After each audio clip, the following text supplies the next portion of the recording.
Hello guys, welcome back to my channel. आज मैं आपको एक बहुत ज़्यादा इंटरेस्टिंग और बहुत ही ज़्यादा इन्फॉर्मेटिव टॉपिक को समझाऊंगी। आज मैं आपको बताऊंगी कि आपकी बॉडी स्पर्म को रीएब्जॉर्ब कैसे कर लेती है।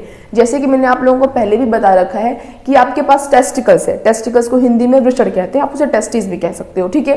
तो आपके पास टेस्टिस है, टेस्टिस में लगातार बिना रुके हुए 24/7 स्पर्म के प्रोडक्शन का काम चलता रहता है। लगातार आपके शुक्राणु बनते रहते हैं। अब उसके बाद क्या होता है कि अगर आप किसी भी सेक्सुअल एक्टिविटी में पार्टिसिपेट करते हो तो आपका स्पर्म इजैकुलेट हो जाता है, यानी कि बाहर निकल जाता है। बट अगर आप किसी भी सेक्सुअल एक्टिविटी में पार्टिसिपेट नहीं कर रहे हो तो आपका स्पर्म नाइटफॉल के रूप में बाहर निकल आएगा। मैंने आपको बताया था आपके पास कोई भी स्टोरेज की जगह नहीं है जहां पे आप अपने स्पर्म को स्टोर कर सको। तो क्योंकि आपके पास स्टोरेज की कोई जगह नहीं है तो आपका स्पर्म बाहर निकल ही जाएगा, इस पे आपका कंट्रोल नहीं है। बट ऐसा भी है कि जैसे बहुत सारे लोग ये सवाल पूछते थे मुझसे कि पहले के टाइम पे तो लोग कंट्रोल करते थे, जो साधु सन्यासी होते थे, जो जिन लोगों ने ब्रह्मचर्य धारण कर रखा होता था। तो मैंने आपको बताया था कि अगर आपका अपने माइंड में बहुत अच्छा कंट्रोल है, अगर आपने अपने इंद्रियों पे बहुत अच्छा कंट्रोल कर रखा है तो आपके मन में कोई ख्याल ही नहीं आएगा, आप इस बारे में सोचोगे ही नहीं। जब कोई ख्याल नहीं आ रहा है, जब कुछ सोच नहीं रहे हो तो आपका स्पर्म इजैकुलेट होने का तो कोई चांस नहीं है, क्योंकि आप किसी भी सेक्सुअल एक्टिविटी में पार्टिसिपेट कर ही नहीं रहे हो। और क्योंकि आपके मन में ऐसे कोई विचार आते नहीं है तो नाइटफॉल भी नहीं होगा। तो उस टाइम पे क्या होगा, आपकी बॉडी उसे रीएब्जॉर्ब कर लेगी।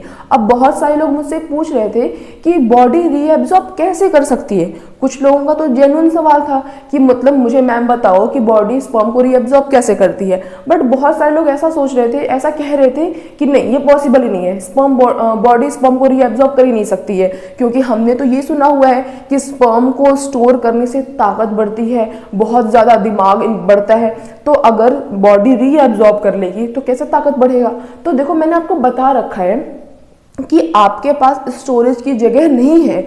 अगर आप अपना स्पर्म, आपका टेस्टिकल स्पर्म बना रहा है, वो बाहर या तो इजैकुलेट हो गया तो बाहर चला गया, नाइटफॉल हो गया तो बाहर चला गया। अगर वो बाहर नहीं निकला तो बॉडी उसे रीएब्जॉर्ब कर रही है। तो जब बॉडी उसको रीएब्जॉर्ब करती है, इसका मतलब ये नहीं कि वो उसको स्टोर करके रखती है। बॉडी रीएब्जॉर्ब कर रही है, इसका मतलब आपका स्पर्म नष्ट हो चुका है, मर चुका है। मरने के बाद बॉडी उसे क्या कर रही है, डिजोल्व कर एब्जॉर्ब कर रही है। वो आपका किसी काम का नहीं है, ना उससे आपका दिमाग बढ़ेगा, ना उससे आपकी ताकत बढ़ेगी, ना उससे आपका इम्यून बढ़ेगा। वो कहीं भी स्टोर नहीं हो रहा है, वो खत्म हो जा रहा है, वो बिल्कुल पूरी तरीके से नष्ट हो जा रहा है। तो आज की वीडियो में हम समझेंगे कि किस तरीके से बॉडी उस स्पर्म को रीएब्जॉर्ब करती है, वो रीएब्जॉर्ब होकर कहाँ जाता है। इन सभी चीजों को हम आज की वीडियो में डिटेल से डिस्कस करेंगे। स्टार्ट करते हैं अपने वीडियो को। सबसे पहले देखो, स्पर्म जो रीएब्जॉर्ब होता है ना, बहुत कॉम्प्लेक्स प्रोसेस नहीं है, सिर्फ 2 स्टेप है। ओनली 2 स्टेप्स में आपका स्पर्म टूटकर डिसॉल्व होकर एब्जॉर्ब हो जाएगा। तो देखो, लिखा हुआ है सबसे पहला कि जो फर्स्ट स्टेप है कि the body use special clean up cells, कि जो बॉडी है बहुत ही special clean up cells use करती है। उस क्लीन अप सेल्स का नाम क्या है, मैक्रोफेजेस। मैक्रोफेजेस इज एक क्लीन अप सेल्स है जो कि बॉडी के डेड सेल्स को, डिजीज वाले सेल्स को, जिसमें पैथोजेंस होते हैं, उन वाले सेल्स को क्लीन अप करने का क्या करती है, काम करती है। तो देखो, लिखा हुआ है कि the body use special clean up cells, जिसका नाम क्या है, macrophages, to break down old और unused sperm by dissolving them.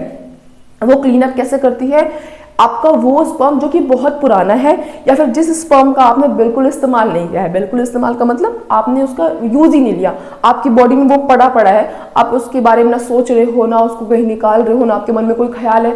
तो वो आपके टेस्टिकल्स ने स्पर्म बनाया, टेस्टिकल्स स्पर्म का प्रोडक्शन करने के बाद उसे एपिडिडाइमिस में भेज देती है। वहां पे स्पर्म मैच्योर होता है, फिर वहां से ट्रांसपोर्ट होकर आपके वास डिफरेंस में जाता है, ठीक है। अब देखो क्या हो गया, आपका जो स्पर्म है वो वास डिफरेंस में मान लो आ गया, ठीक है। बट आपने कुछ सोचा नहीं, आपका स्पर्म बाहर निकला नहीं, तो वो ओल्ड हो गया ना, पुराना। लगभग आपके एपिडाइमिस में जो स्पर्म है आपका, वो 2 हफ्ते तक, 2 वीक्स तक स्टोर हो सकता है। उससे ज्यादा उसकी क्षमता नहीं है कि वो आपके स्पर्म को स्टोर करके रख सके। तो अब 2 हफ्ते हो गए, अब बॉडी को पता है कि ये स्पर्म आपके लिए क्या हो गया है, पुराना हो गया, अब किसी काम का नहीं है। तो बॉडी क्या करेगी, उसका क्लीन अप करना स्टार्ट करेगी। क्योंकि एक बात बताओ, डेड सेल्स अगर आपकी बॉडी में बिल्डअप होने लगेंगे तो आपको इन्फेक्शन हो जाएगा, आपको बहुत ही खतरा रहेगा। तो आपकी बॉडी में नेचुरली बहुत सारे सोल्जर्स होते हैं जो कि आपकी बॉडी का प्रोटेक्शन करते हैं, ठीक है। तो वो कौन सा सेल है, वो मैक्रोफेज सेल है, जो कि क्या करता है, बॉडी के ओल्ड और अनयूज्ड स्पर्म को डिसॉल्व कर देता है। उसके बाद आपके मन में आ रहा होगा ये मैक्रोफेज क्या है, किसका पार्ट है, क्या है। तो मैं आपको समझाती हूँ।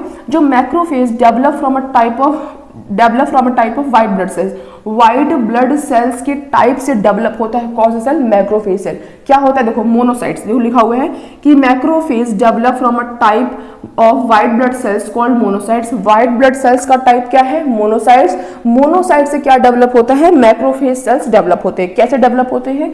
देखो लिखा हुआ है monocytes become macrophages. Monocytes macrophage में कब कन्वर्ट होता है? When they move from the bloodstream to the tissue. जब मोनोसाइट्स ब्लड स्ट्रीम्स, यानी कि एक बार बताओ डब्ल्यूबीसीज कहाँ रहते हैं? आपके ब्लड में रहते हैं। जब मोनोसाइट्स आपके ब्लड स्ट्रीम से निकलकर आपके टिश्यू तक पहुंचता है तो मोनोसाइट्स किस में कन्वर्ट हो जाता है? मैक्रोफेज में कन्वर्ट हो जाता है। और ये मैक्रोफेज क्या काम करता है? ये आपके डेड सेल्स को, ओल्ड जो अनयूज्ड स्पर्म है, जो ओल्ड स्पर्म है, उन सेल्स को या फिर पैथोजेंस वाले सेल्स को क्लीन अप करने का, उसको डिसॉल्व करने का क्या करता है? काम करता है। अब पहले स्टेप में क्या हो गया? आपका जो स्पर्म है वो डिसॉल्व हो गया। कौन सा स्पर्म? जो स्पर्म आपका ओल्ड है या फिर अनयूज्ड है, जिसको आपने यूज नहीं किया है। अब दूसरे स्टेप में क्या होगा? Secondly the remnants. रेमिनेंट्स मतलब होता है बचा खुचा माल, मतलब बचा खुचा जो टुकड़ा, मतलब सब कुछ तो डिसॉल्व हो गया, सब कुछ खत्म हो गया, बट जो भी थोड़े बहुत उसके जो रेजिड्यू रह गए हैं, जो उसके बचे कुछ पार्टिकल्स रह गए हैं, ब्रोकन डाउन स्पर्म सेल्स, वो क्या होंगे? ब्रोकन डाउन होंगे। उसके बाद sperm cells are absorbed into the membrane lining of epididymis. उसके बाद पहले स्टेप में क्या हुआ?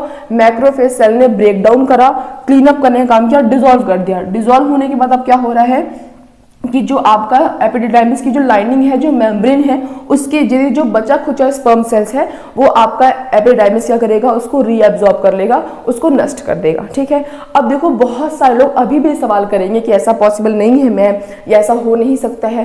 तो आप मुझे एक बार बताओ, आपने पुरुष नसबंदी के बारे में सुना होगा। अगर आप नहीं जानते हो तो मैंने वीडियो बना रखी है, वहां से जाकर चेकआउट कर लेना मेरे चैनल पर जाकर। ठीक है। अब देखो पुरुष नसबंदी में क्या होता है कि जो वास डिफरेंस वाली नली होती है उसको कट कर देते हैं, जिससे कि आपका जो स्पर्म है, जो शुक्राणु है, वो लगातार बनता रहता है। ऐसा नहीं कि अगर किसी पुरुष की नसबंदी हो गई है तो उसका मतलब ये नहीं कि उसके अब शुक्राणु नहीं बन रहे हैं या फिर उसका स्पर्म नहीं बन रहा है। स्पर्म लगातार बनता रहता है, सिर्फ वो बाहर नहीं आता है। तो अगर आपका स्पर्म बाहर नहीं आ रहा है, क्योंकि जाहिर सी बात है जिस रास्ते वो बाहर आता था उस ट्यूब को कट कर दिया गया है, तो स्पर्म बाहर आ नहीं पा रहा है, तो आखिर वो स्पर्म कहाँ जाएगा? तो मैंने आपको बताया था ना कि वो स्पर्म क्या होगा? सेम ऐसे ही 2 स्टेप्स प्रोसेस को कंप्लीट करके वो स्पर्म क्या हो जाएगा? रीएब्जॉर्ब हो जाएगा। अगर वो स्पर्म रीएब्जॉर्ब हो सकता है तो अगर वो स्पर्म जिसका आप इस्तेमाल नहीं कर रहे हो वो भी तो रीएब्जॉर्ब हो सकता है ना। अगर आप अपने ध्यान से, मतलब समझने के लिए, अगर आप मेरी बात को समझोगे, अगर आप सिर्फ ऐसे ही सुन रहे हो तो आप नहीं समझ सकते। बट अगर आप जेन्युइनली समझना चाहोगे तो अगर कोई पुरुष अपनी नसबंदी कर लेता है तो उसमें भी शुक्राणु लगातार बनते रहते हैं, बट क्योंकि वो बाहर नहीं आ पाते, क्योंकि नस जो है, जो ट्यूब है, वो कटी हुई है, जिस ट्यूब से स्पर्म को बाहर आना था, तो वो भी क्या हो जाती है? बॉडी उसको रीएब्जॉर्ब कर लेती है। सेम एज अगर आप अपने बॉडी में स्पर्म को कलेक्ट करे जा रहे हो, उसका यूज नहीं कर रहे हो, पुराना हो चुका है, तो वो भी क्या होगा? बॉडी को लगेगा कि ये सेल्स तो खराब हो चुके हैं, डेड हो चुके हैं। आपके बॉडी में ओल्ड स्पर्म सेल्स का, अनयूज्ड स्पर्म सेल्स का, डेड स्पर्म सेल्स का बिल्डअप होगा, आपको इन्फेक्शन होगा, तो बॉडी उसे क्या कर देती है? रीएब्जॉर्ब कर लेती है, जो कि आपके लिए फायदेमंद है। तो आज की इस वीडियो के लिए बस इतना ही। मिलेंगे नेक्स्ट वीडियो में किसी और बहुत ही इंटरेस्टिंग और इन्फॉर्मेटिव टॉपिक के साथ। तब तक अगर आपको मेरी आज की वीडियो अच्छी लगी हो, इंटरेस्टिंग लगी हो, इन्फॉर्मेटिव लगी हो तो मेरे वीडियो को लाइक कर देना और ऐसे और इन्फॉर्मेटिव टॉपिक्स के लिए मेरे चैनल को सब्सक्राइब कर देना। That's all, bye guys.